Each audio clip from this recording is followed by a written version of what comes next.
itu ya, bukan hanya dimensi vertikal, yaitu relasi kita dengan eh, Tuhan atau Allah, tetapi juga dimensi yang sifatnya horizontal, relasi kita dengan sesama, ya sama-sama sesama ciptaan.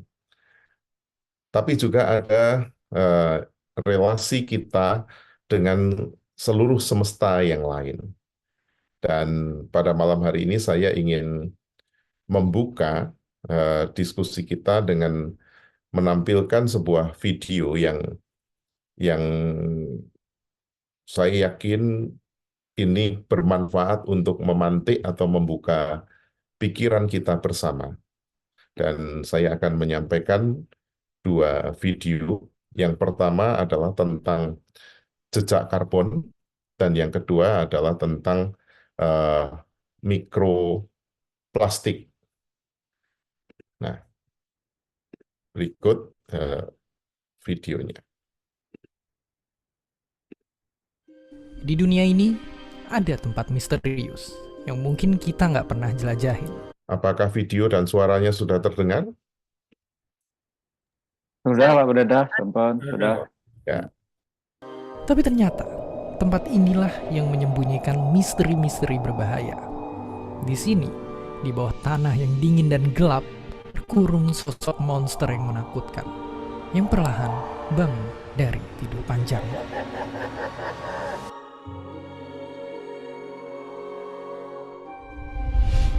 Inilah permafrost, lapisan bawah tanah beku yang menyimpan bakteri dan virus dari ribuan tahun lalu dan sekarang sedang mencair. Karena di dalam sini tersimpan berbagai jenis makhluk dari masa lalu yang bisa bertahan dan gak membusuk.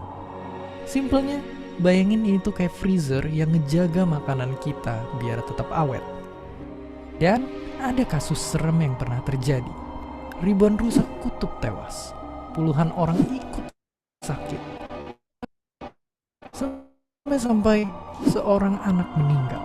Semua akibat penyakit ini, yang ternyata bangkit dari bangkai rusa kutub yang tertimbun beku dari puluhan tahun lalu.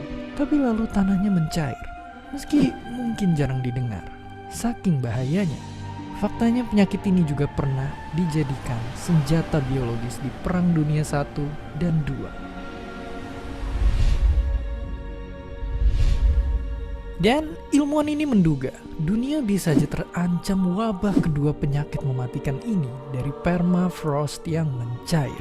Bahkan di belahan es lain, ilmuwan juga baru nemuin puluhan jenis virus purba yang dalam tanda kutip lagi tidur dan siap bangkit kapan aja. Ngerinya lagi, kuman purba barulah satu dari berbagai kerusakan yang diakibati mencairnya permafrost. Dan oke, kalau gitu pertanyaan besarnya, apa yang bikin freezer ini malah jadi kayak kulkas? Nggak perlu kaget, penyebabnya adalah manusia. Lebih tepatnya lagi adalah gas yang kita hasilin ini, yang bikin bumi terus tambah panas. Bahkan tahun lalu, tempat yang biasanya beku dan bersalju ini sampai pernah sepanas Bekasi. Tapi tunggu dulu, sebenarnya seberapa besar peran kita manusia dalam pemanasan global? Untuk jawabnya, kenalin jejak karbon. Jejak ini ngeliat sebesar apa karbon yang dihasilin dari aktivitas tiap orang. Misalnya kalau kita sering naik pesawat, gonta-ganti gadget, rajin beli baju baru tiap ada diskon, dan jadi banyak ngasilin plastik dan zat kimia lainnya ke tanah dan air, jejak karbon kita bakalan besar banget. Dan ternyata rata-rata orang Indonesia tiap tahunnya itu ngasilin ribuan kilo karbon alias seberat 40 orang dewasa yang tumpuk-tumpukan. Kalau dikali banyak penduduk, kita jadi masuk 10 besar penghasil karbon dunia. Dan kalau kita lihat lagi, dua inilah yang sumbangannya paling banyak. Gimana ngurangnya? Karena kalau ngeliat air laut terus naik dan banyak kota kita jadi terancam tenggelam, apakah hal kecil kayak sekedar hemat listrik dan berkebun di rumah itu penting? Jawaban singkatnya, sangat penting. Karena selain buat lingkungan, hal-hal kecil juga ngaruh ke sisi keuangan dan perilaku kita. Tapi tentunya penting juga ngedukung pemerintah bikin dan negakin peraturan buat ngurangin jejak karbon. Contohnya bagusin transportasi publik dan ngebatasin kendaraan pribadi. Buka jalan buat energi terbarukan. Cegah kebakaran hutan dan lahan. Atau bikin peraturan biar perusahaan-perusahaan bisa ngurangin karbonnya dan berubah ke bisnis yang lebih hijau. Ya, selain bikin gagal panen, banjir, dan kekeringan di mana-mana, ternyata krisis iklim juga beresiko bangkitin wabah penyakit. Dan kalau satu virus ini aja ternyata bisa bikin sedunia amburadul, puluhan virus dan bakteri asing yang bangkit rasanya bukan kabar baik. Makanya, semakin penting lagi buat ngajak teman dekat dan keluarga di sekitar kita untuk seenggaknya sadar bahwa kita lagi ngadepin monster ini bersama-sama di seluruh dunia. Dan seperti biasa, terima kasih. Ya, itu video pertama tentang jejak karbon. Ya, jadi perubahan iklim di dunia ini telah membuat seluruh semesta berada di dalam ancaman yang sangat serius. Dan itu disebabkan oleh perilaku konsumsi maupun perilaku produksi manusia. Bayangkanlah kalau kita sebagai orang beriman punya hubungan yang dekat dengan Tuhan, setiap hari berdoa, segala yang ditulis di dalam kitab suci kita lakukan, tetapi kita melupakan satu aspek, yaitu memperhatikan lingkungan. Maka meskipun hubungan kita dengan Tuhan itu baik-baik saja, dan hubungan kita dengan manusia itu seolah-olah baik, namun kemudian kita mengalami problem lingkungan, maka tetap saja dunia ini akan menjadi dunia yang tidak nyaman untuk dihuni. Dan ketika terjadi bencana-bencana lingkungan, itu pasti akan mempengaruhi keimanan.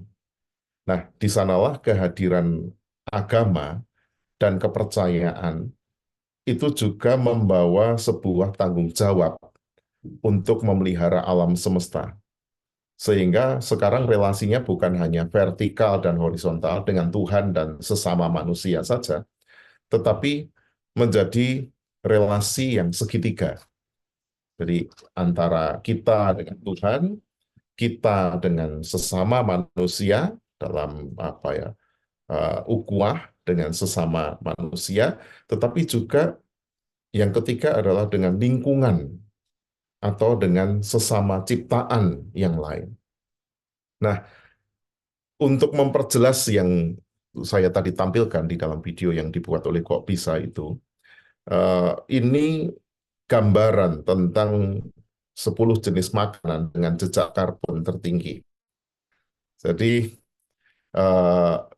ini adalah hasil emisi karbon dioksida yang ditimbulkan oleh sapi potong. Sapi potong itu emisinya adalah 60 kilogram karbon dioksida. Jadi di antara sapi yang sangat berat itu, nah, ternyata ketika kita mengkonsumsi daging sapi, maka itu jejak karbonnya memang sangat tinggi. Oleh karena itu, kalau setiap insan di muka bumi ini makan daging, misalnya kecuali saudara kita yang Hindu ya, atau saudara kita yang Buddhis, kelompok tertentu mungkin tidak makan daging, kita juga punya sumbangsih menghasilkan jejak karbon yang lebih tinggi dibandingkan ketika kita mengkonsumsi domba atau kambing. Walaupun kambing itu mungkin kita takut ya, kolesterolnya tinggi, atau bikin tekanan darah tinggi, tapi jejak karbonnya lebih rendah. Kalau orang-orang di Arab atau di Asia Barat Daya itu mengkonsumsi domba, itu mereka punya sumbangsih jejak karbon yang lebih rendah daripada misalnya orang-orang di Australia, di Eropa, di Indonesia yang lebih suka makan sapi. Atau lebih rendah lagi keju, sapi perah itu susunya ada jejak karbon juga, coklat, kopi, udang ternak, kelapa sawit, lalu daging babi untuk saudara yang non-Muslim atau yang makan daging ya selain umat Muslim dan Yahudi, dan yang paling rendah adalah ayam. Dan bahkan ketika kita mengkonsumsi telur sekalipun, kita itu sebetulnya sudah memberi sumbangsih jejak karbon. Yang kalau itu terus ditumpuk, yang terjadi adalah seperti yang ada di dalam video tadi. Bumi akan menjadi semakin panas, dan kemudian berbagai kemungkinan dan bencana akan muncul. Dari mana jejak karbon telur itu? Ya sejak proses memberi makan ternak, ayam petelur. Saya pernah mencoba ya mengukur sendiri dengan memelihara 2 ayam petelur. Jadi ayam petelur dari pasar yang siap telur, ternyata pakan ayam petelur itu kebutuhan makan hariannya sangat tinggi. Jadi 1 hari itu bisa 0,5 kilo sampai 1 kilo pakan. Dan itu dari pakan itu kotorannya tentu sangat banyak. Nah, 2 ayam itu setiap hari menghasilkan berapa telur? Menghasilkan 4 telur. Jadi di masa-masa pandemi dulu saya pernah coba ternak telur sendiri.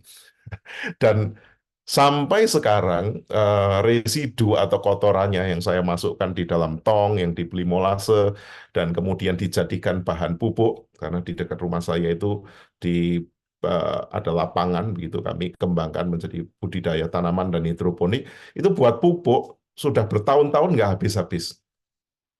Tapi sekarang saya sudah tidak melihara lagi, nggak kuat pakannya dan nggak kuat ngersi ini. Gitu ya. Untuk menghasilkan telur saja luar biasa ya prosesnya. Belum lagi kalau telur itu harus diangkut misalnya dari luar kota. Ya. Biaya transportasinya dan seterusnya. Jadi sesungguhnya bicara tentang ekofilia itu bicara tentang kesadaran bahwa ongkos kehidupan kita itu adalah kematian dan kerusakan ciptaan yang lain. Jadi manusia kalau kemudian menjadi seorang yang serakah, makannya misalnya los-losan gitu, sesungguhnya walaupun dia hubungannya dengan sesama manusia baik-baik saja, dia telah memberi sumbangsih kerusakan pada lingkungan. Saya berkali-kali ya, termasuk di IMP, menggambarkan bahwa kehidupan kita itu ditopang oleh kematian ciptaan lain. Tadi sore saya makan asem-asem daging sapi. Ya, sapinya mati, sayanya hidup. Berarti kehidupan saya ini berhutang pada sapi. Tadi siang saya makan telur. Ya, telurnya mati, saya hidup. Nah, kesadaran itu sesungguhnya bukan hanya kesadaran yang sifatnya berhubungan dengan teknologi pangan, tetapi punya dimensi spiritual. Nah, sebelum kita masuk ke sini, saya ingin memutarkan satu video lagi pada isu yang berkaitan dengan sampah plastik yang kemudian menjadi mikroplastik. Hari Sabtu kemarin saya mengajak anak-anak muda di lingkungan PGI ya, Persekutuan Gereja-Gereja di Indonesia di Surabaya untuk berkunjung ke Ekoton di Ringenanom. Jadi ini Ekoton itu satu lembaga swadaya masyarakat yang bergerak pada konservasi lingkungan dan berfokus pada sampah. Dan saya mendapati satu kenyataan yang sungguh sangat mengagetkan bahwa ternyata dalam minuman air dalam kemasan kita itu setelah diteliti, ini penelitian tahun 2024 ya, itu berdasarkan penelitiannya Ekoton, jumlah partikel plastik ya, itu sekitar 150 mikrometer dalam air yang kita minum itu ternyata tinggi. Ya, saya sebut saja mereka menyajikan sebuah grafik Contohnya misalnya Pocari Sweat, itu partikel mikroplastiknya indeksnya adalah 25. Lalu teh hijau, Fanta merah, lalu fruity, teh pucuk, Coca-Cola, buah Vita, Sprite, Good Day, dan Floridina, dan seterusnya, dan seterusnya.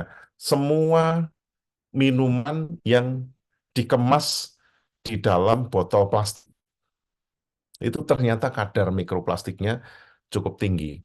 Dan ini tentu sangat mengagetkan, dan saya ingin sedikit menjelaskan mikroplastik ini eh, dari video yang pernah dibuat oleh teman-teman Aliansi Ciruis Indonesia.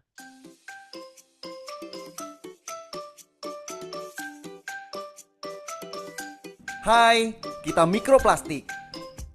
Aku punya kembaran loh. Kenalin, ada Febri, Flyme, Fomi, Fregi,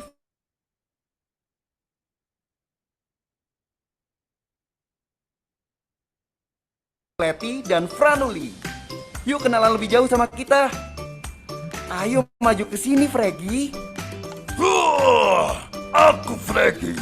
Aku mikroplastik jenis fragmen yang berasal dari plastik kuat dan tebal. Hai, aku Franuli. Aku berasal dari alat-alat kosmetik.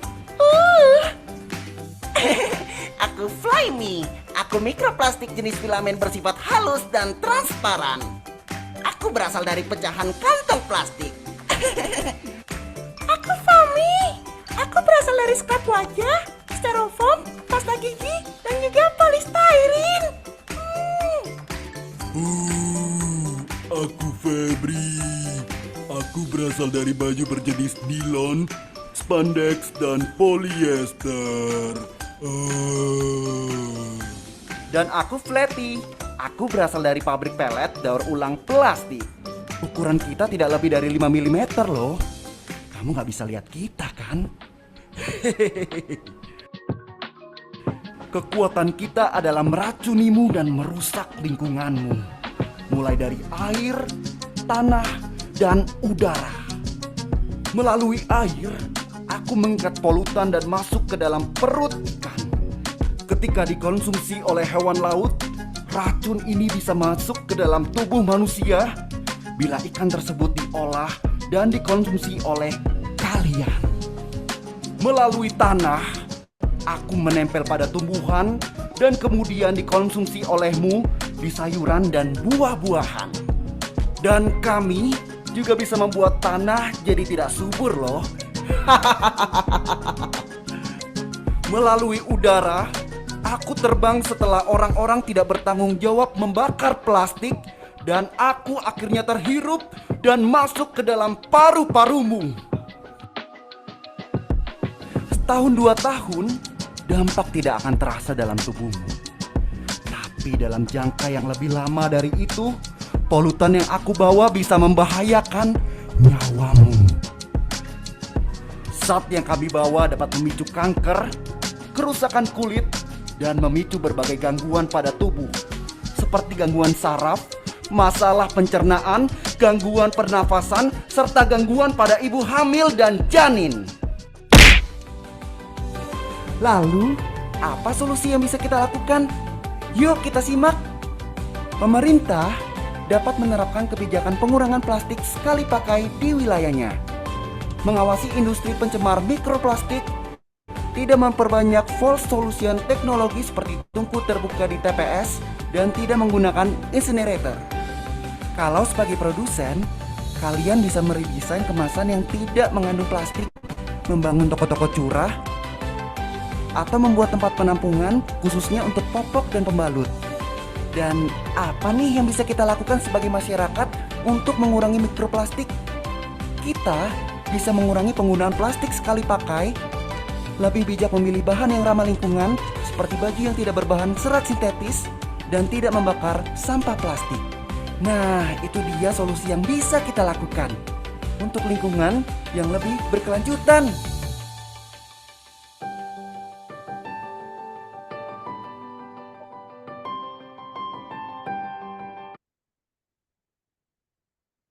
Ya, Dari situ tadi kita bisa melihat ya, betapa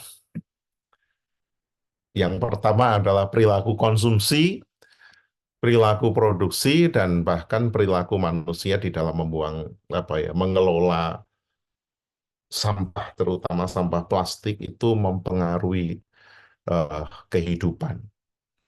Jadi kalau di satu wilayah isinya orang-orang soleh, hubungan antar masyarakatnya bagus, tapi kemudian pengelolaan sampahnya buruk, penggunaan plastiknya masih sangat sembrono, maka sesungguhnya kita belum masuk pada satu integrasi spiritualitas. Karena spiritualitas manusia itu tidak hanya diukur pada ketundukannya, pada sang ilahi ataupun perdamaiannya dengan sesama, tetapi bagaimana ia mampu menjaga seluruh semesta ini.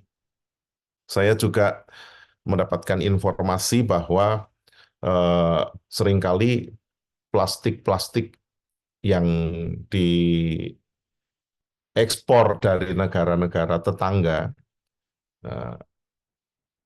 yang berkedok itu adalah ekspor kertas.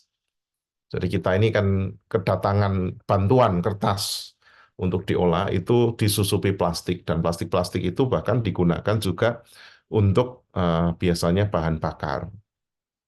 Bahan bakar apa? Yang paling banyak adalah untuk produksi tahu. Jadi berdasarkan penelitian di Kediri dan di Surabaya, banyak sekali produsen tahu itu tidak lagi menggunakan bahan bakar kayu atau bahan bakar yang organik, tetapi menggunakan campuran dalam komposisi yang besar dengan plastik. Nah, dampaknya apa? Ketika plastik-plastik itu dibakar, karena seperti yang ada di dalam video tadi, plastik-plastik yang dibakar itu menghasilkan senyawa karsinogen yang ketika dihirup oleh manusia itu bisa menyebabkan kanker, jauh lebih berbahaya daripada asap yang lain.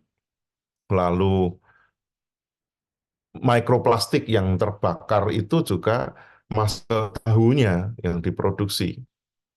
Jadi, dan kemudian kalau tahu yang selama ini kita banggakan ya, tahu tempe itu kan dibanggakan sebagai makanan khas Indonesia yang proteinnya tinggi, tapi juga sekaligus kadar plastiknya tinggi.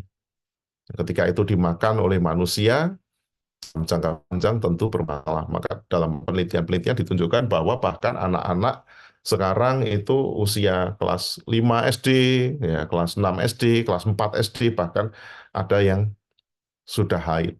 Nah, ketika haidnya itu cepat, maka karena proses hormon yang dipicu oleh mikroplastik itu, biasanya menopause-nya juga cepat. Lalu juga bahkan dalam cairan sperma ya, ditemukan mikroplastik. Nah, oleh karena itu janin kita pun orang-orang modern mengandung mikroplastik. Kalau itu biasanya ampas tahu itu kan menjadi limbah yang digunakan untuk pakan ternak, ternaknya jadi makan mikroplastik. Dan ternaknya dimakan oleh manusia, manusia yang di rantai makanan itu ada di puncak, ya, manusia ya menyimpan tumpukan ya, mikroplastik itu. Kita makan ikan, makan udang yang selama ini selalu digembar-gemborkan sehat, ada gerakan makan ikan gitu ya. Lah itu juga ternyata kandungan mikroplastiknya sangat tinggi. Bahkan kemarin Sabtu itu saya mengajak anak-anak untuk meneliti kali Surabaya yang di Wringin Gresik itu, yang terlihat secara kasat mata itu bersih. Tapi ternyata setelah diteliti dengan melihat keberadaan biota sungai, kadar pencemaran di Wringin itu sudah sedang. Dan makin ke bawah, makin ke Surabaya, itu kadar pencemarannya sangat tinggi. Padahal yang di Wringin itu limbahnya hanya limbah domestik atau limbah rumah tangga. Sementara makin ke bawah kan banyak pabrik. Dan makin ke bawah lagi itu diolah menjadi PDAM, walaupun kenyataannya kita ini bukan lagi perusahaan daerah air minum, tapi orang dipleset perusahaan daerah air mandi gitu ya. Tapi tentu ada efek ketika air itu masuk ke dalam tanah dan seterusnya terjadi siklus, kandungan mikroplastik itu sungguh sangat mengancam. Nah, tentu hal-hal yang seperti ini di teks-teks kitab suci yang ditulis sejak ribuan atau bahkan puluhan ribu tahun yang lalu tidak diadres atau tidak dibahas. Karena apa? Ya memang peradaban manusia belum sampai ke sana. Walaupun secara simbolik, misalnya katakanlah kalau di dalam uh, Islam misalnya, mohon maaf kalau saya salah, tolong dikoreksi. Kenapa babi diharamkan? Ya karena ada hubungannya dengan kandungan penyakit tertentu yang bisa membahayakan manusia ketika itu dikonsumsi di zaman itu. Nah, nah sekarang kalau ikan atau udang atau kerang atau seafood dan makanan-makanan lain itu mengandung apa unsur-unsur yang berbahaya, saya membayangkan jangan-jangan kalau penulis kitab suci itu hidup di masa kini, itu juga akan bisa diharamkan. Nah, pertanyaannya adalah apakah kita kemudian hanya meresponi itu dengan keprihatinan atau ketakutan?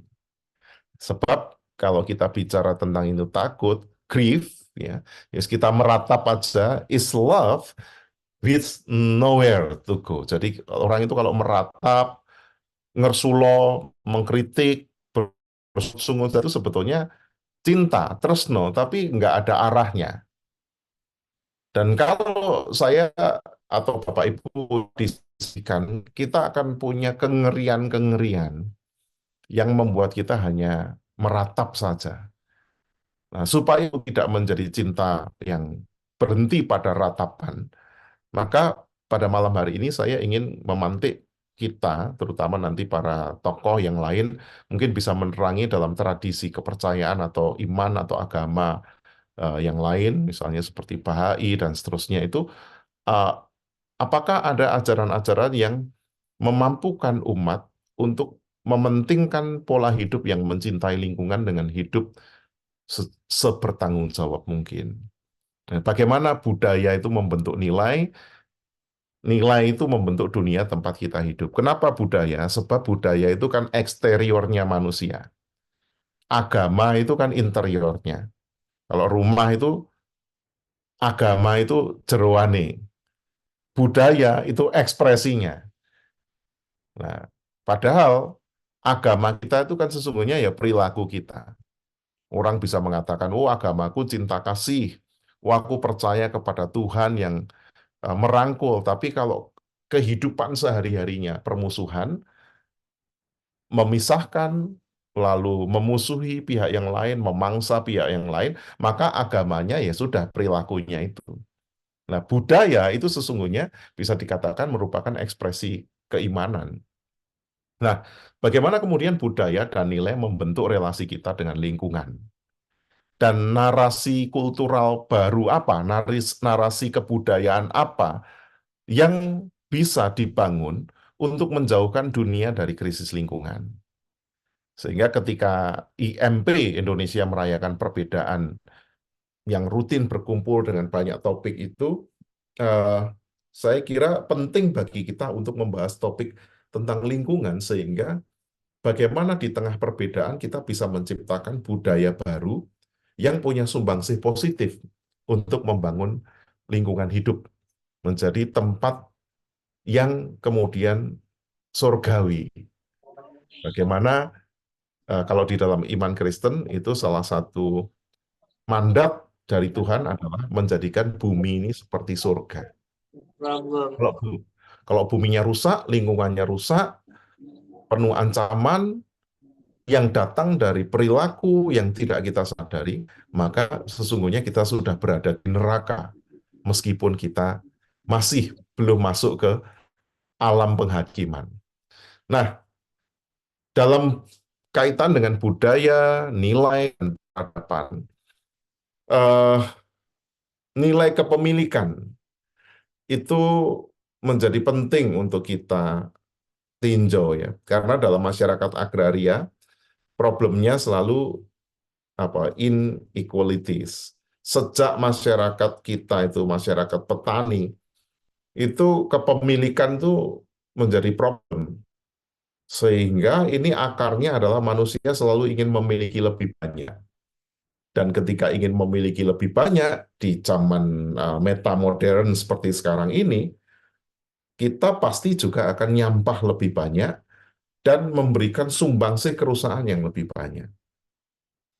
Maka mungkin spiritualitas kawan-kawan yang Buddha, ya, bahwa semakin beriman berarti semakin banyak melepaskan, menjadi relevan menurut saya. Ya. Karena apa? Makin orang itu hidup dalam nothingness, hidup dalam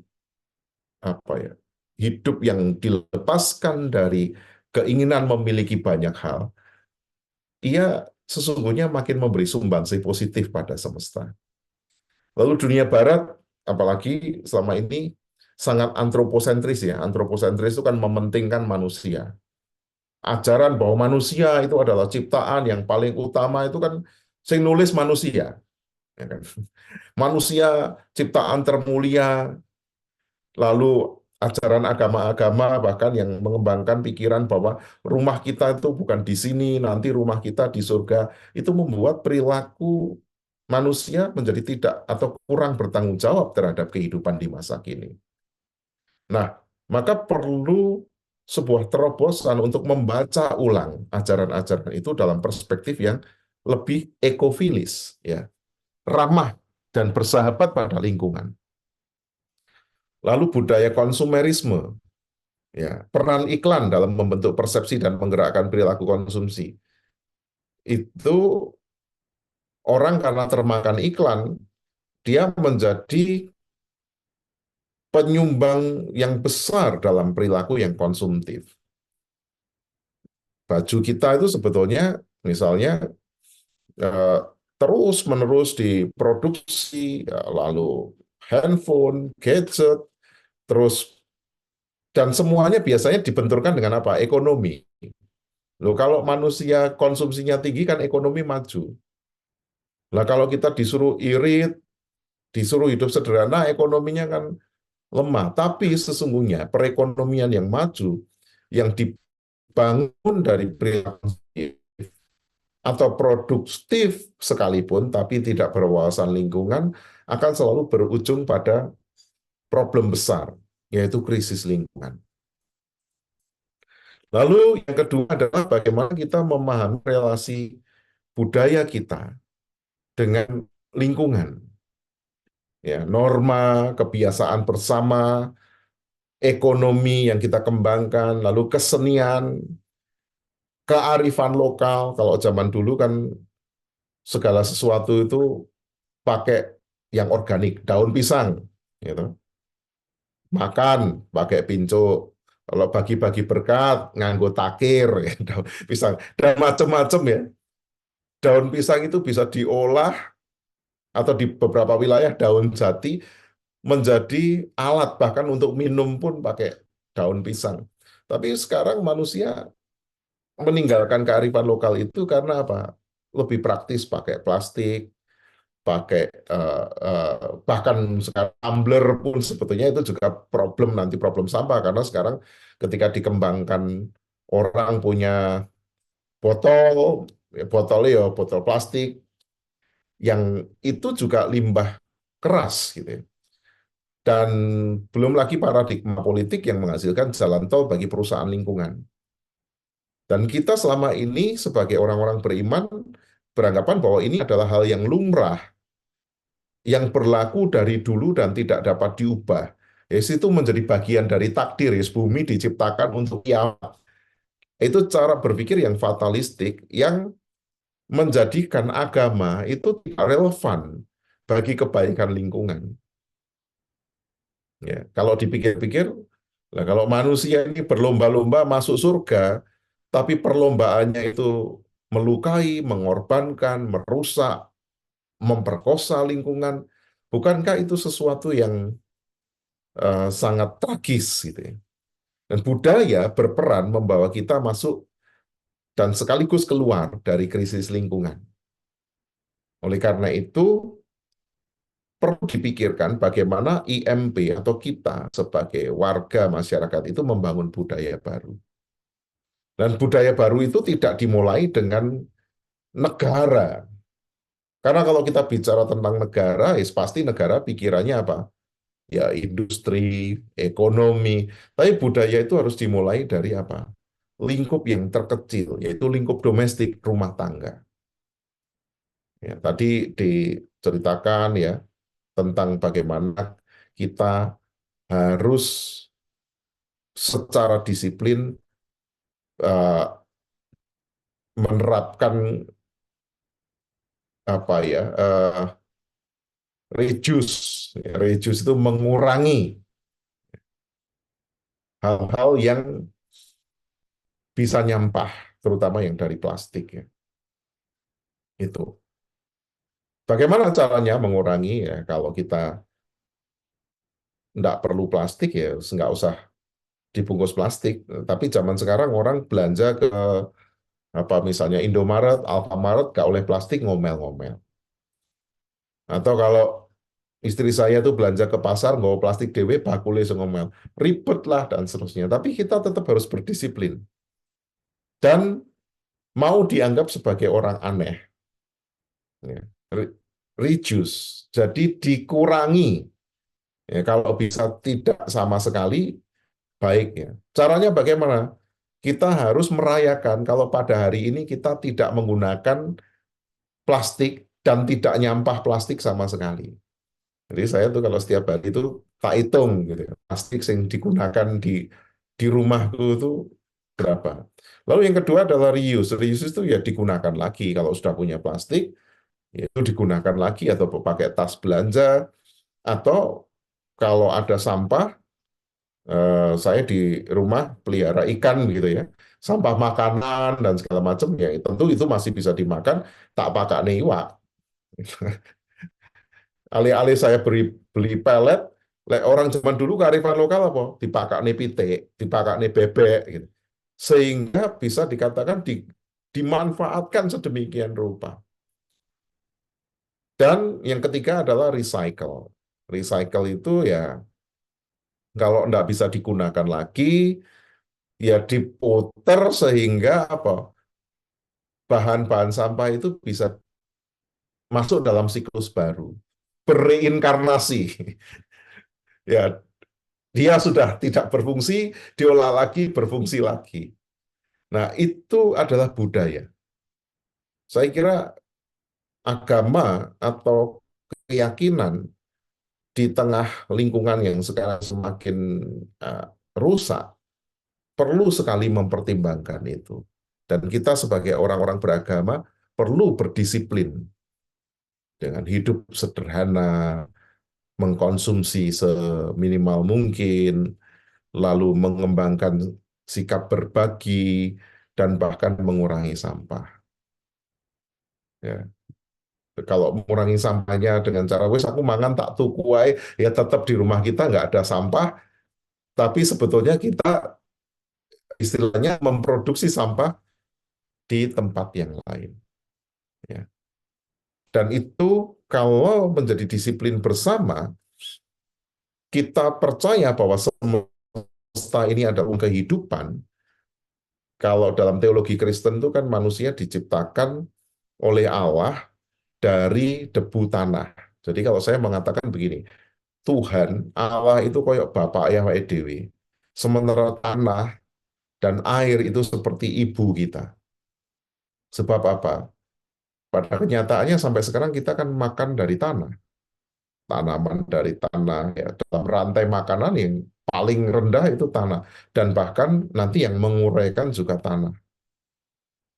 Nah, karya Tuhan dalam sejarah itu adalah karya dalam ruang kehidupan. Oleh karena itu, kita harus berbakti kepada ibu kita.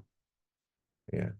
Kalau kita hanya berbakti pada bapak kita yang menciptakan, tapi tidak berbakti kepada ibu kita yang memelihara, ya kita namanya apa ya? Anak yang ya tidak berbakti, yang itu menjadikan keagamaan kita tidak sempurna. Di tengah ruang hidup asali yang makin kabur, dunia tanpa sekat, kemudian manusia itu mulai kehilangan relasi dengan ruang hidup asalinya, ya. Lali tanah gitu. Lali airnya, kehidupan lokal tergusur, para penduduk semburat ke berbagai wilayah, manusia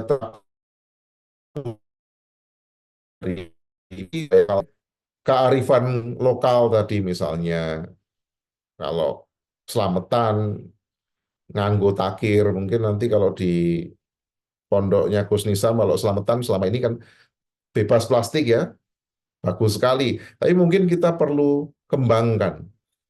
Semuanya lek iso diadai godhong, mangan mbek godhong, lek iso mangan mbek godhong. Itu membangkitkan warisan lokal menurut saya. Ya, tembang-tembang lokal, tarian lokal itu kan sebetulnya sebuah upaya membangun kesadaran lingkungan sebetulnya. Dan nenek moyang kita, para pendahulu kita sudah menerapkan itu. Karena kalau tidak, semua tradisi yang sebelumnya lahir dan lestari, yang itu bersahabat dengan alam, punah bersama ruang yang terjajah.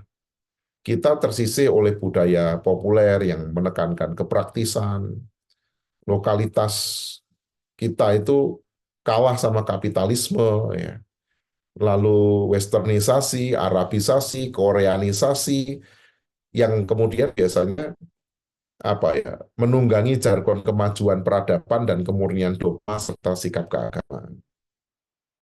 Maka sangat baik kalau komunitas IMP ini tidak lagi misalnya hal-hal kecil lah, menggunakan sedotan, tidak lagi menggunakan air mineral dalam kemasan, dan seterusnya.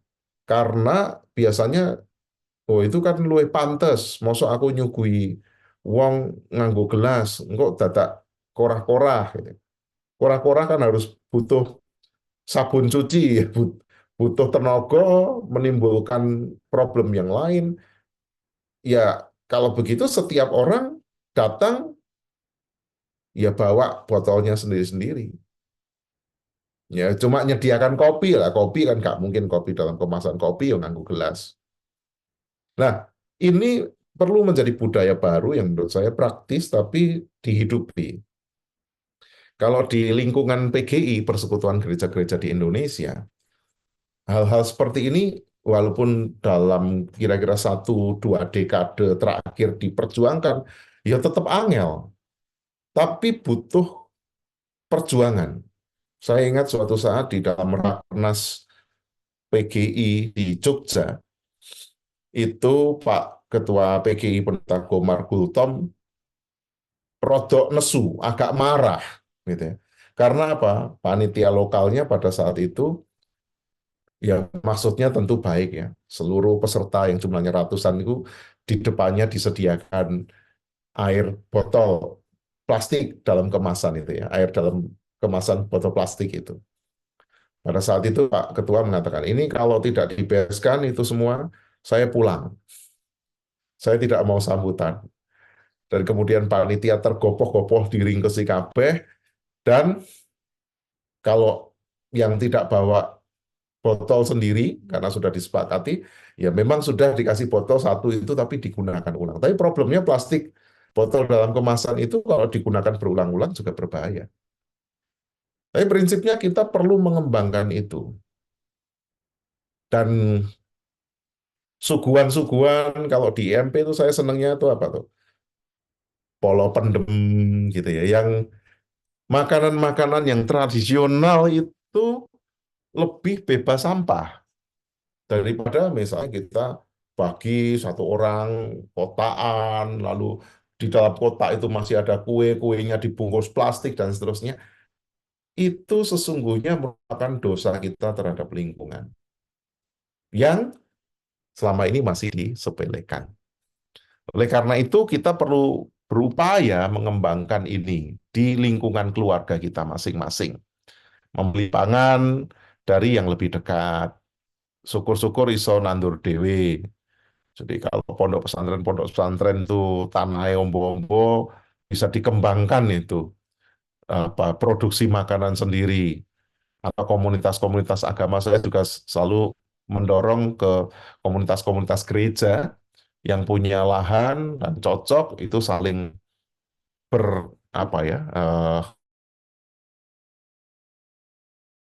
saling bertukar dan saling memasok. Kalau di Gereja Kristen Indonesia itu kita punya yang namanya Ijol Market.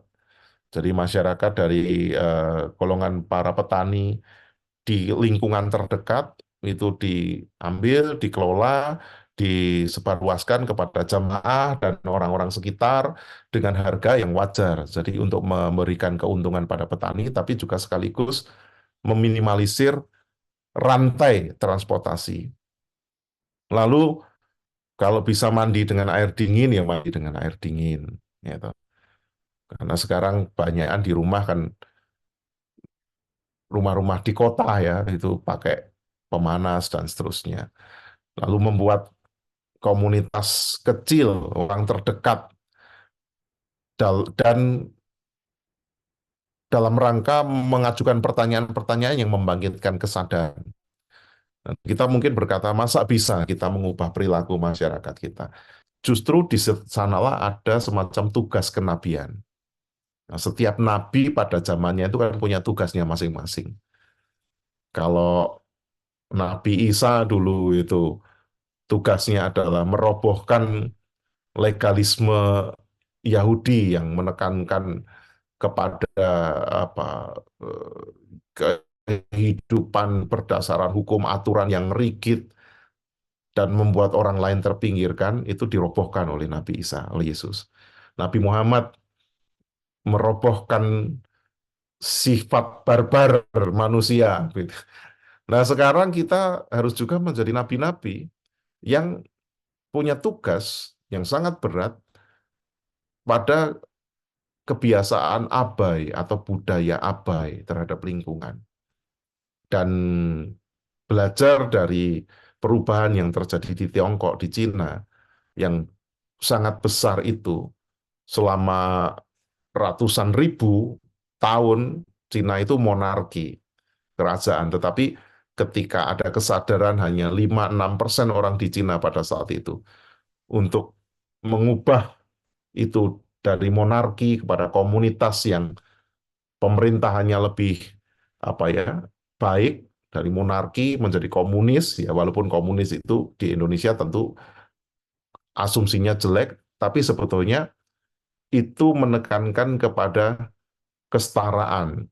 Ya, saya tidak membela komunis, tapi dalam konteks Cina dari monarki ke komunis lebih baik. Ya. Dan sekarang Cina sudah lebih, menurut saya, sosialis kapitalis gitu. Nah, oleh karena itu penting bagi kita untuk menimbang dalam materi-materi diskusi kita, memasukkan atau kegiatan-kegiatan kita itu bukan hanya kegiatan-kegiatan keagamaan. Ya, sojok Natalan terus yang bareng-bareng, atau jangan hanya mulutan terus yang bareng-bareng, atau Nyepi atau Waisak yang digunakan untuk festival Buddhis. Tapi coba kita mempertimbangkan hari-hari ini. Misalnya di bulan Januari, ya tidak harus setiap bulan ya, tapi itu menjadi alternatif yang misalnya setahun 3-4 kali untuk membangun ini. Jadi kalau di GKI kita seperti Hari Bumi, Hari Air, Hari Lingkungan Hidup, itu pasti ngajak anak-anak dan membuat kegiatan. Nah, misalnya ada Hari Laut, Hari Lahan Basah, Hari Peduli Sampah, Hari Hutan, Hari Air, Hari Bumi, Hari Penanaman Pohon, Hari Bersepeda, Hari Lingkungan Hidup, Hari Melawan Desertifikasi dan Kekeringan. Desertifikasi itu tanah subur yang kakean dipupuk dengan pupuk kimia, lama-lama kesuburannya berkurang, lalu jadi desert. Ya. Jadi menjadi tanah yang tidak bisa ditanami lagi. Lalu juga menghindari tanah sawah dijadikan perumahan. Ya. Ya. Maka kalau mau beli rumah sebaiknya menimbang itu. Karena kalau tanah-tanah produktif itu dijadikan perumahan, yaitu kita akan makin kesispan. Hari populasi dunia, jadi lek biyen iku banyak anak, banyak rezeki, saiki elengo tambah anak berarti nambah utang negara pasti karena satu anak yang baru lahir di Indonesia itu mesti bebani utang sekitar 50 juta.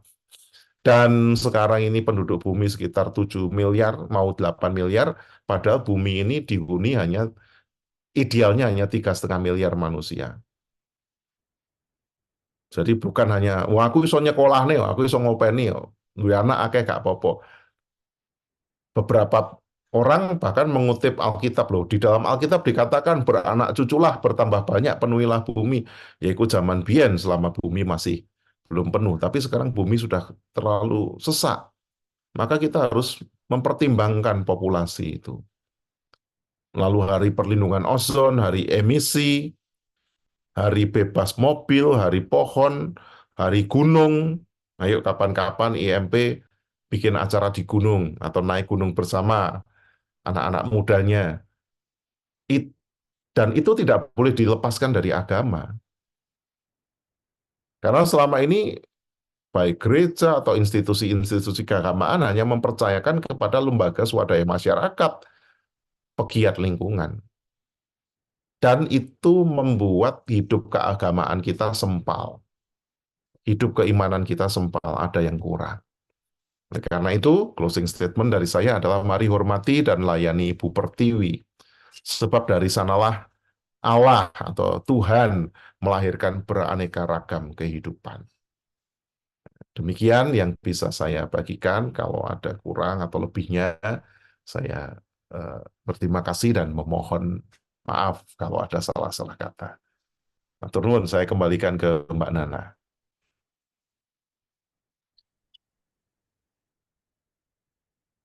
Baik, terima kasih Pak Haji. Suatu pemaparan dan wawasan yang luar biasa sekali, yang mana mungkin selama ini kita sudah tahu tapi kurang menyadari betapa pentingnya menjaga hubungan manusia dengan antar makhluk atau tadi hubungan segitiga, hubungan segitiga. Jadi menjaga hubungan kita dengan Tuhan, kita dengan sesama manusia, dan kita dengan ekosistem atau alam semesta. Karena itu yang menjadikan tolak ukur kita beragama dengan baik. Kurang lebihnya seperti itu, saya rasa Bapak Ibu juga sudah menyimak dengan baik, karena ini sangat luas sekali pemaparan tadi dan sangat bermanfaat juga untuk kesadaran kita, untuk lebih bisa meningkatkan kesadaran-kesadaran dalam menjaga hubungan kita dengan semesta yang mana itu tidak jauh dari kehidupan kita. Baik, untuk selanjutnya kita akan ke penanggap. Penanggap pertama akan saya berikan kepada agama Konghucu. Di sini saya lihat ada Pak Junarto. Selamat malam Pak Jun. Selamat malam Bu Nana. Baik Pak Jun, langsung saja untuk menyingkat waktu karena ini tadi sangat luar biasa pemaparan Pak. Ya. Silakan Pak Jun. Terima kasih. Terima kasih pemaparannya Pendeta Andre dan waktu yang diberikan ke kami. Kami hanya ingin menanggapi bahwa sedikit banyak memang kesamaan kita tidak beda-beda jauh walaupun kita beda keimanan. Keimanan kami, agama itu adalah bimbingan menempuh jalan suci.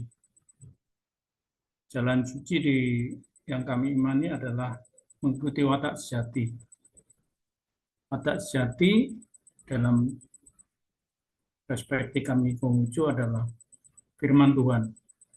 Jadi kami dari lahir dikasihkan firman Tuhan dalam diri kami. Ada benih-benih watak sejati yang kita mau punyai, antara lain cinta kasih, kebenaran, kebijaksanaan, kesusilaan, itulah yang menjadi iman agama kami. Oh. Dan saya setuju dengan pemaparan Pak Pendeta Andre bahwa lingkungan yang kita tempati ini makin lama makin menurut saya juga rusak. Banyak kita konsumsi yang produk plastik, semua kemasan banyak yang pabrikan ya. Lain seperti kita ada Manjolu, memang semuanya serba dari apa yang ada di alam kita seperti daun, ada plastik. Inilah yang harus kita cermati. Dan satu penutup dari kami, bila cipta kita ditujukan kepada cinta kasih, saya rasa tiada sarang bagi kejahatan. Dan iman kami agama Konghucu, mengapa kita pakai 3U, sama perspektifnya dengan Pak Pendeta Andi tadi, 3U itu melambangkan Tien, Tuhan, yang kedua bumi, Ti, dan ketiga dan manusia. Ya, inilah yang harus kami pegang sebagai iman kami bahwa kami hidup secara vertikal, secara horizontal, dan menjunjung alam semesta yang kami miliki. Terima kasih, salam semua saudara. Salam semua saudara. Terima kasih Salam semua saudara. ini atau tanggapannya. Penanggap selanjutnya akan saya berikan kepada agama Bahai, Bu Susi. Selamat malam, Bu Susi. Bu Susi masih ada? Ya, selamat malam. Maaf, saya tidak buka kamera karena kurang sehat. Oh iya, baik Bu Susi. Ya, silakan Bu Susi untuk menyampaikan Ya, tanggapan. makasih Pendeta Andre, barusan saya tulis tadi ya, pencerahannya dan pengingatannya kembali ya. Memang hubungan-hubungan kita itu ya antar sesama, dengan lembaga, dengan masyarakat, termasuk juga dengan alam itu memang perlu rekonsepsi dengan Tuhan juga ya.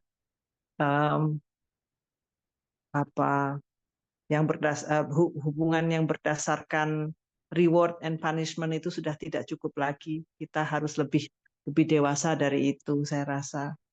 Dan data-data yang diajukan oleh Pendeta Andri tadi itu sungguh sangat membuka mata kita ya. Kita tidak bisa membiarkan materialisme menjadi opium sehingga kita terlena dengan konsumerisme dan melupakan bahwa semua itu akan ada cost-nya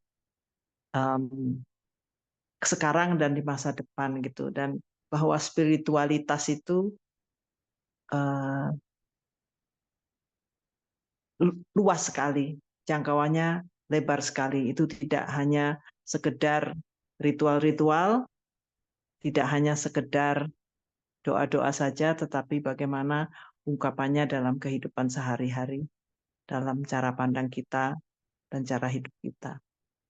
Hanya itu yang bisa saya sampaikan. Apa yang disampaikan oleh Pendeta Andri ini sungguh luar biasa. Itu bisa menjadi diskusi yang sangat lama saya rasa ya, karena ini bukan hal yang sangat sederhana, karena perlu banyak rethinking. Makasih Pendeta Andri. Terima kasih IMP. Baik, terima kasih Bu Susi atas tanggapan yang luar biasa sekali, bisa menambahi pemahaman dari apa yang sudah disampaikan Pak Adi malam hari ini. Penanggap selanjutnya akan saya sampaikan kepada tokoh agama Islam yang pada malam hari ini akan disampaikan langsung oleh Gus Nizam. Saya akan menyapa Gus Nizam dulu, apakah sudah bergabung? Selamat malam Gus Nizam.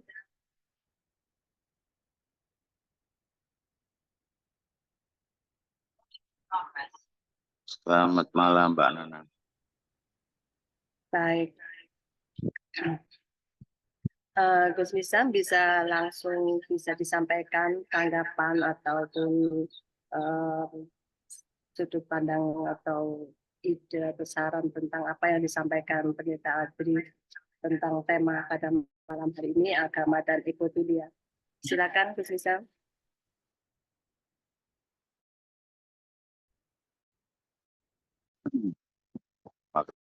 Om Swastiastu, Namo Buddhaya, Wadi Tongtien.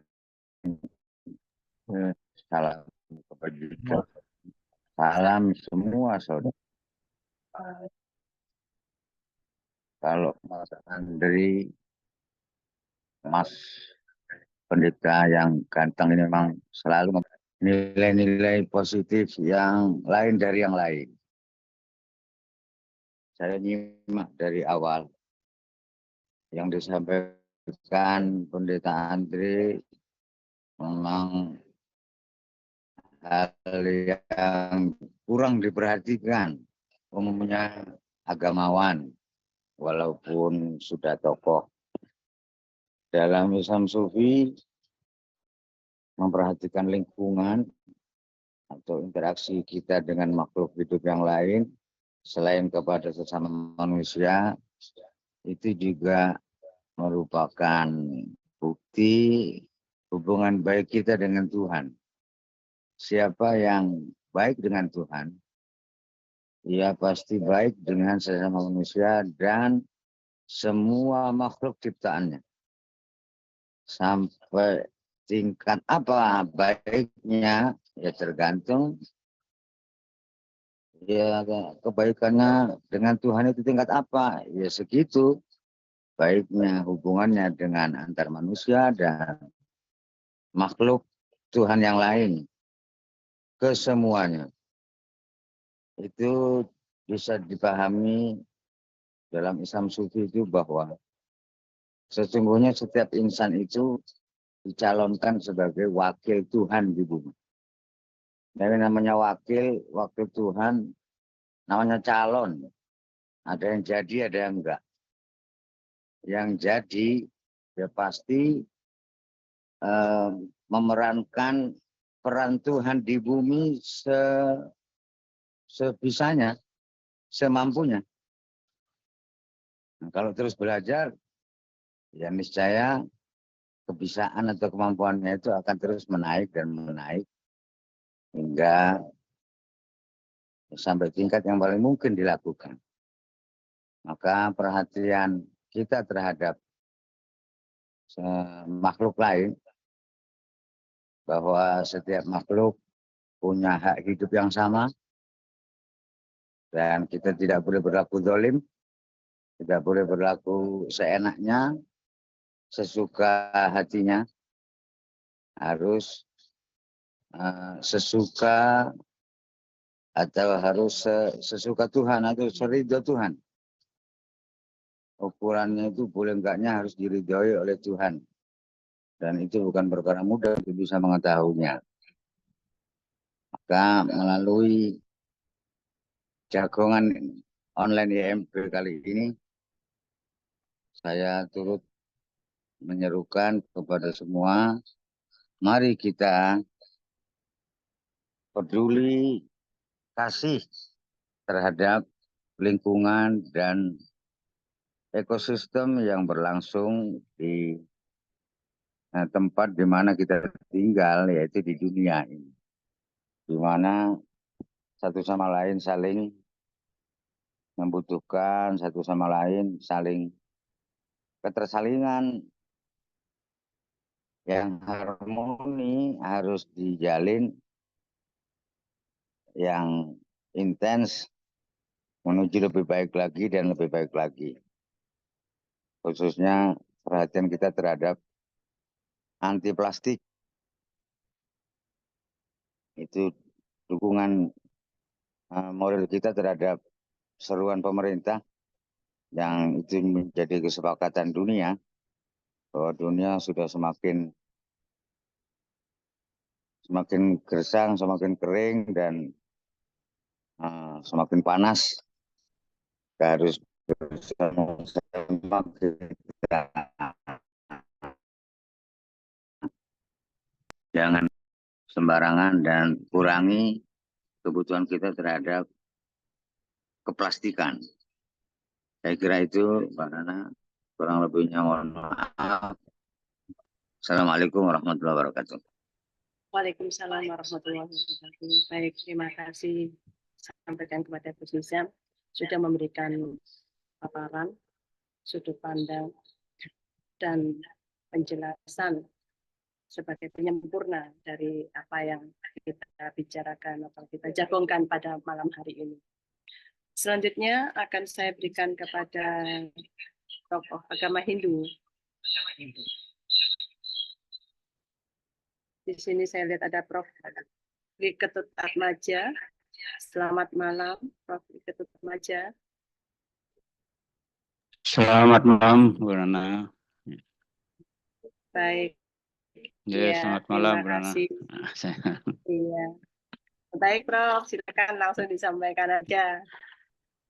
Ya, matur nuwun, Bu Nana dan Pendeta Andre Purnawan yang saya hormati. Ya, kita semua salam semua saudara. Ya, jadi salam semua saudara. Saya dari Hindu mencoba sedikit memaparkan terkait dengan apa yang menjadi tema pada malam hari ini, bahwa Hindu sangat dekat, sangat peduli dan terhadap alam ini. Ya. Karena Hindu memandangnya alam semesta adalah wujud Tuhan. Ya, alam semesta adalah wujud Tuhan karena semua yang ada di alam ini adalah ciptaan beliau. Ya, beliau ada di ciptaannya itu tadi. Ya, sehingga alam semesta adalah wujud Tuhan. Bahkan secara dekat sekali kita di Hindu sudah memiliki yang namanya ajaran Trihitakarana namanya. Ya, Trihitakarana. Jadi ada 3 hubungan tadi yang sudah disampaikan juga. Hubungan manusia dengan Tuhan yang disebut dengan parahyangan. Hubungan manusia dengan manusia disebut dengan hubungan. Ya. Hubungan manusia dengan alam atau palemahan. Ya. Jadi di Hindu konsepnya, ajarannya sudah diimplementasikan sejak zaman dulu. Ya. Nah, memang ya, jadi konsistensi dalam melaksanakannya ini ya memang perlu terus ditingkatkan agar memang alam ini tetap lestari.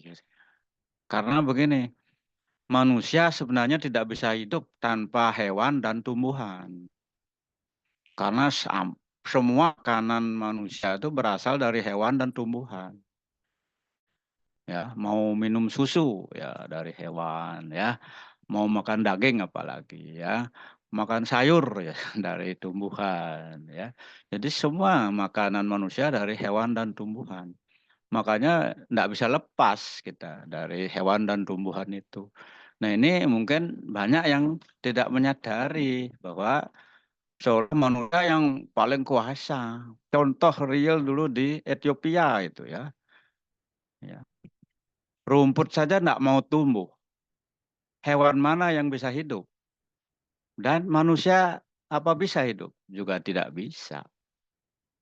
Ya, karena makanannya tidak ada. Nah, inilah kadang-kadang ego manusia itu di situ ya.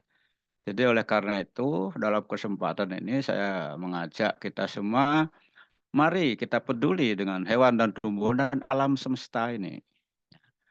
Karena tanpa mereka itu kita tidak bisa hidup. Manusia tidak bisa hidup. Ya, jadi oleh karena itu mari kita cermati. Nah, di Hindu sudah dilakukan implementasi penghormatan terhadap alam itu. Nah, baik tumbuhan maupun hewan ya. Dengan adanya peringatan hari suci, hari-hari suci Hindu yang disebut dengan Tumpek ya. Ya, jadi perayaannya itu diperingati bukan kita menyembah, bukan menyembah pohon, bukan menyembah hewan, tetapi menghormati. Karena dia juga punya jiwa, punya nyawa, punya roh ya yang bisa menghidupi dia. Ya, kita hormati karena memberikan penghasilan juga kepada manusia. Tumbuhan misalnya kelapa itu kan dia memiliki penghasilan yang luar biasa untuk kehidupan kita. Ya, ada tumpak kandang itu adalah ada tumpak uye yang itu adalah untuk menghormati binatang, dibuatkan upacara ya kegiatan itu ya memperingati. Kemudian ada atau sebut dengan tumpak uduh atau tumpak warigo atau pengatag yang di Bali namanya ya. Hindu namanya begitu ya. Jadi untuk tumbuh-tumbuhan, menghormati tumbuh-tumbuhan ya. Karena tumbuh-tumbuhanlah yang memberikan hasil, menghasilkan kepada kita. Mau makan ketela ya dari tumbuhan ya, makan nasi ya bukan dari tumbuhan juga. Kita hormati karena sudah memberikan segala yang kita butuhkan untuk hidup ya. Bahkan tumpak-tumpak yang lain kita memiliki 6 tumpak gitu ya. Tumpak landep itu untuk industri juga kita hormati sebagai untuk bahan-bahan yang terbuat dari industri, misalnya dari para tembaga dan sebagainya. Tumpak wayang itu adalah untuk seni budaya. Kita sudah memperingati dengan adanya tumpak wayang juga. Tumpak rulut itu kasih sayang. Berarti kasih sayang baik sesama manusia maupun kepada makhluk hidup lainnya. Tumpak kuningan itu untuk kesejahteraan itu kita juga hormati ya, kita lakukan upacara untuk memperingati tumpak kuningan atau untuk kesejahteraan itu ya. Jadi untuk mewujudkan konservasi alam semesta ini ya. Jadi sayangnya memang di Indonesia informasi terakhir itu 30% penyebab global warming ya karena plastik itu tadi ya. Jadi sampah plastik yang tidak terkendali bahkan di jalan, di sungai, di tempat-tempat terbuka itu sampah plastik luar biasa banyaknya ya. Jadi kita belum bisa menghentikan penggunaan plastik ya. Baik di pasar swalayan atau di pasar tradisional kita ya masih sangat nampak sekali bahwa penggunaan plastik itu masih sangat luar biasa. Walaupun sudah ada himbauan, ajakan, bahkan kebijakan dari pemerintah untuk mengurangi sampah plastik itu juga belum bisa terwujud ya. Nah, untuk itu sebenarnya bahan kita, bahan ya, jadi materi yang kita sebut ya, manusia, makhluk hidup itu tercipta dari panca mahabhuta menurut pandangan Hindu ya, yaitu dari pertiwi ya, dari tanah ya, kemudian apah, bayu ya, teja. Nah, ini yang disebut dengan panca mahabhuta. Oleh karena itu bahannya alam semesta, hewan, tumbuhan itu sama dengan manusia, ya materinya sama. Ya, jadi oleh karena itu sebenarnya ada hubungan sangat erat itu. Jadi antara kita manusia, tumbuhan dan hewan, ya, dan alam semesta ini adalah sama materinya. Ya, jadi terdiri adalah dari panca mahabhuta yang disebut di Hindu. Ya.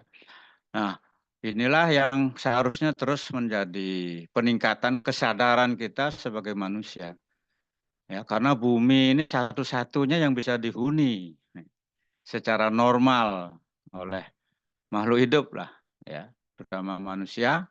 Karena alam yang lain, hanya bumi ini yang bisa. Nah, inilah yang harus terus dijaga dari segala pencemaran, baik pencemaran udara, pencemaran air, ya, dan pencemaran-pencemaran yang lainnya yang menyebabkan bumi ini menjadi sangat terbebani, ya, diracuni itu tadi. Bahkan manusia sekarang kalau kita lihat, kalau dianalogkan membuat kuburannya sendiri di muka bumi ini, ya. Karena mulai dia menanam, memelihara hewan itu sudah diberikan makanan-makanan kimia yang terbuat dari pabrik industri dan sebagainya. Ya ini juga kalau menanam dipupuk, disemprot. Kalau memasak juga diberi penyedap. Ya, pada secara alam, secara alami, semuanya sudah terkandung di dalam bahan-bahan makanan itu tadi. Ya, nah inilah yang memang perlu meningkatkan kesadaran manusia kita agar bisa hidup di alam ini ya secara harmonis. Ya, jadi tadi disebut dalam hubungan vertikal, horizontal. Nah, kalau kita lihat di Hindu adalah pelemahan itu tadi justru mulai dari yang lemah-lemah dulu. Ya, lemah itu adalah dari hubungan dengan alam itu tadi. Ya, karena mereka tidak bisa seperti manusia. Yang bisa berperilaku lebih itu adalah manusia. Hewan dan tumbuhan, bagaimana manusia memperlakukan. Nah, inilah kesadaran kita sebagai manusia, bagaimana membantu yang lemah-lemah itu dulu, bagaimana tumbuh-tumbuhan, ya, tetap terawat dan seterusnya akan memberi oksigen yang luar biasa ke kita. Hewan juga ya memberikan suara yang merdu, yang indah, yang di pagi hari, ya di sore hari, itu sebenarnya luar biasa, ya. Ya inilah yang mungkin bisa saya sampaikan bahwa Hindu sangat konsisten menjalani ajaran Tri Hitakarana dalam kehidupan sehari-hari, walaupun memang harus terus ditingkatkan terutama dalam implementasi, terutama kepada generasi muda karena memang sebagai pewaris dari untuk melestarikan alam semesta ini. Saya rasa itu saja dari kami, mudah-mudahan bisa memberikan tambahan ya untuk mengingatkan kembali kita karena memang di tiap ajaran agama pasti ada ya, jadi hubungan vertikal, horizontal dan ke bawah ya. Jadi saya rasa apa yang disampaikan oleh Pendeta Andri tadi luar biasa. Terima kasih. Selamat malam. Salam semua saudara. Salam semua saudara. Terima kasih Pak Ketut Atmaja atas tanggapannya. Baik Bapak Ibu, barangkali ada pertanyaan bisa disampaikan langsung di kolom chat, nanti akan kita sampaikan para narasumber untuk bisa menjelaskan. Mungkin dari pemaparan atau penjelasan yang sudah diberikan, ada yang kurang mengerti atau bahkan perlu diluaskan lagi agar supaya apa yang kita pahami lebih bisa optimal. Untuk selanjutnya, saya akan berikan kepada saya akan menyapa Romo Agus Suyanto. Selamat malam Romo Agus. Selamat malam Mbak Nana. Baik, selamat malam. Ya. Terima kasih Romo Agus sudah hadir malam hari ini. Baik, Romo Agus langsung saja bisa disampaikan tanggapannya. Terima kasih Mbak Nana. Sebelumnya saya pikir IMP itu cuma Mbak Ulan yang cantik, ternyata ada Mbak Nana juga yang cantik. Ibu, Bapak, saudara sekalian, selamat malam, salam kita semua saudara. Pemaparan dari kita bagus sekali. Saya sangat tersentuh dan persoalannya sekarang adalah apakah kita harus kembali ke masa lalu? Ternyata di zaman Nabi, di zaman nenek moyang kita dulu, itu kepedulian terhadap bumi, terhadap lingkungan ini kita nilai lebih baik daripada kita yang sekarang. Zaman Nabi mungkin makan cukup dengan tangan karena belum ada sendok plastik, belum ada styrofoam. Begitu juga ketika di zaman Buddha itu kemana-mana selalu membawa mangkuk makannya karena makannya beliau itu ya cuman dari mangkuk yang satu itu. Jadi kemana-mana mangkuknya itu selalu dibawa. Terus apakah kita sekarang juga harus begitu? Nah, tentu tidak. Karena zaman kita ini sekarang sudah beda sekali dengan zaman Nabi, zaman Buddha, atau zaman nenek moyang kita dulu. Nah, Ibu, Bapak, Saudara sekalian, disinilah peranan agama. Karena hanya agamalah yang memberikan tuntunan atau nilai-nilai edukasi tentang kemoralan dalam menjaga perilaku, dalam menjaga ucapan, pikiran, dan perbuatan kita sehari-hari. Tentunya yang perilaku kita itu tidak lepas dari lingkungan yang kita atau lingkungan yang kita huni ini. Saudara-saudara, saya sangat setuju ketika para tokoh dalam hal ini tidak pernah berhenti untuk selalu mengingatkan kalau ternyata pendahulu-pendahulu kita itu kita nilai bagus dalam berperilaku, bagus dalam mengolah dan menjaga lingkungan. Ayo, di sini peranan agama untuk terus mengingatkan, terus menjaga agar nilai-nilai luhur itu terus bisa dipraktekkan, dijalankan oleh umat manusia. Dan peranan tokoh ini yang saya rasa akan sangat membantu kita menjaga bumi ini. Tadi Pak Pendeta Andre sudah mencontohkan ketika Ketua PGI Pendeta Gultom sedikit marah-marah katanya. Dan itulah peranan tokoh. Ketika mungkin Gus Nizam nanti di pengajian-pengajian beliau yang memberikan instruksi, maka jemaahnya pasti saya rasa akan mengikuti. Begitu pula dengan tokoh-tokoh agama yang lain. Ketika tokoh ini kemudian sepakat untuk membuat suatu gerakan bersama, dimulai dari ibadahnya masing, kemudian itu dibawa oleh keluarga dari jemaat itu masing-masing, maka saya rasa hal yang mungkin selama ini sulit dipraktekkan bisa kita mulai dari rumah kita masing-masing. Saya ingat dengan jelas ketika tahun 2020 yang lalu saya masih di Jakarta itu digalakkan gerakan anti plastik.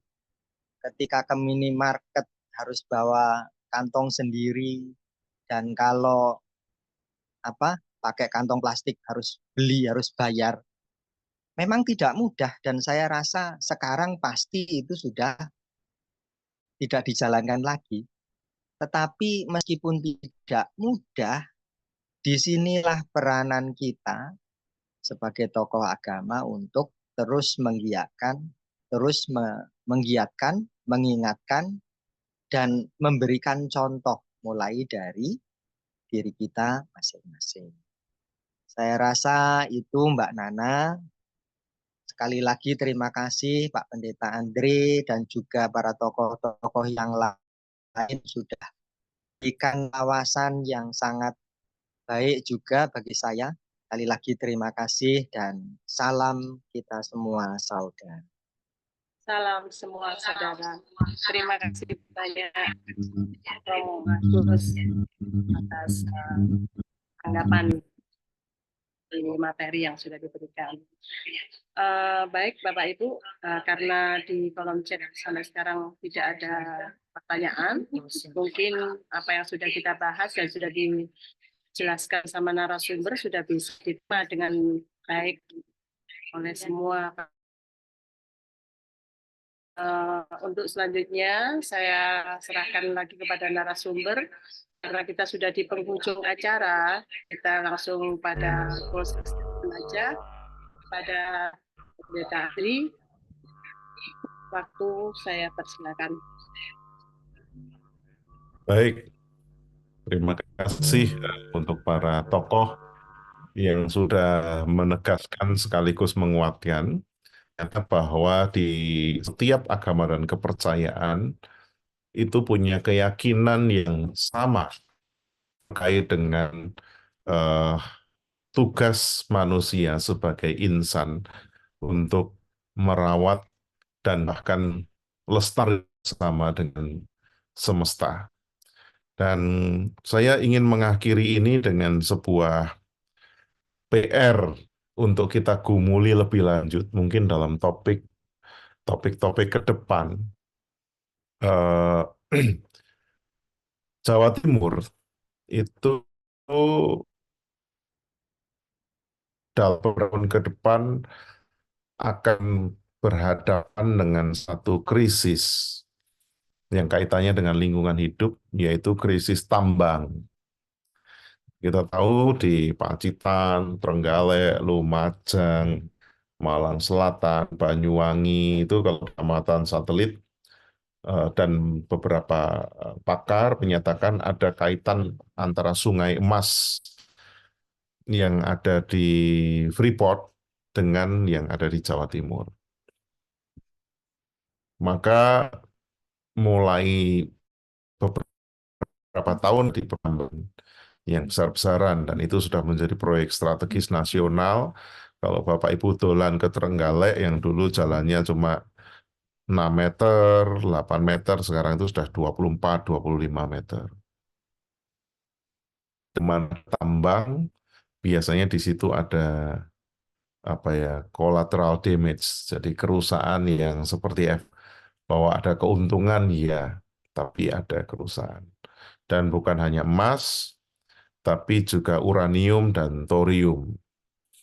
Uranium itu logam oksidasi yang bahasa nuklir, dan ada juga thorium. Itu jumlahnya juga sangat banyak di wilayah Jawa Tengah. Bapak Ibu tahu betapa dahsyat gini untuk menghasilkan link 1 gigawatt itu dibutuhkan 4 juta ton batu bara. Jadi 1 gigawatt itu 4 juta ton batu bara. Sementara dengan thorium itu cukup 7 juta. Jadi 4 juta bandingannya dengan 7 juta. Kalau di masa lalu thorium itu sebetulnya secara tradisional kita sudah pernah pakai, ya, walaupun kadarnya kecil sekali. Masih punya lampu Petromak. Itu lampu Petromak, kaosnya Petromak itu ada serbuk dalam jumlah yang sangat kecil thorium. Hingga kalau zaman dulu Petromak itu nyalanya bisa lebih terang dari lampu listrik zaman sekarang itu karena efek pancaran radiasi thoriumnya itu. Dan itu jumlahnya sangat melimpah di wilayah selatan Jawa Timur. Dan ke depan Jawa Timur ini akan menjadi sasaran. Thorium yang selama ini banyak diketahui adalah di Bangka Belitung, ya, karena itu hasil dari proses pemurnian timah dan seterusnya itu.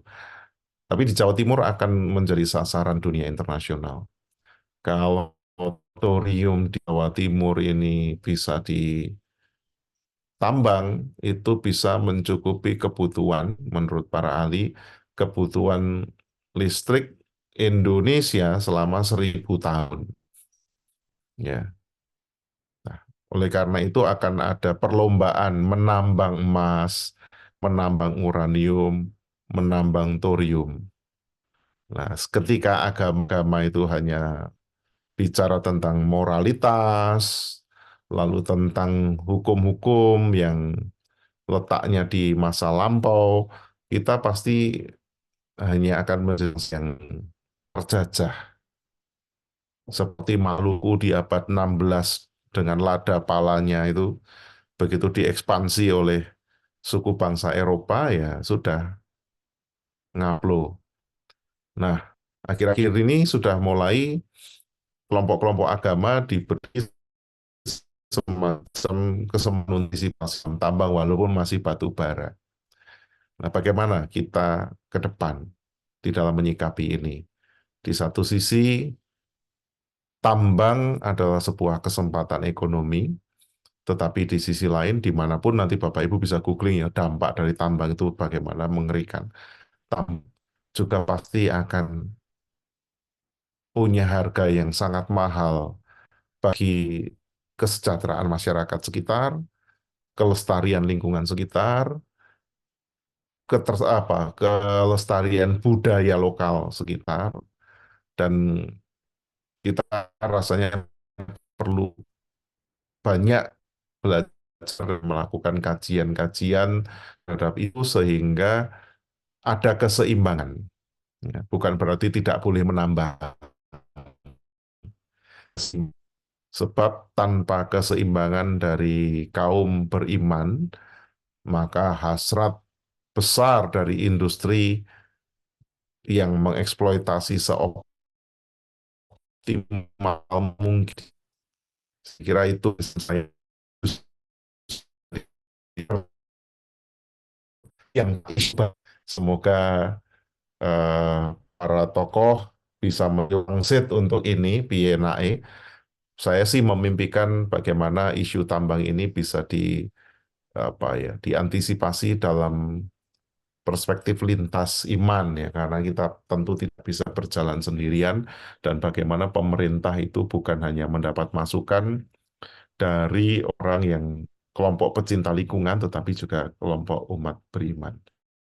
Timur menjadi provinsi atau bahkan Indonesia tetap menjadi negara dan bangsa yang lestari dan tidak menjadi lahan eksploitasi bagi kerakusan dan ketamaan manusia yang tiada bertepi. Terima kasih. Sekali lagi, mohon maaf kalau ada hal-hal yang dipandang kurang berkenan. Assalamualaikum warahmatullahi wabarakatuh. Salam sejahtera, Namo Buddhaya, Om Swastiastu, salam kebajikan, Rahayu, Rahayu, Rahayu. Salam semua saudara.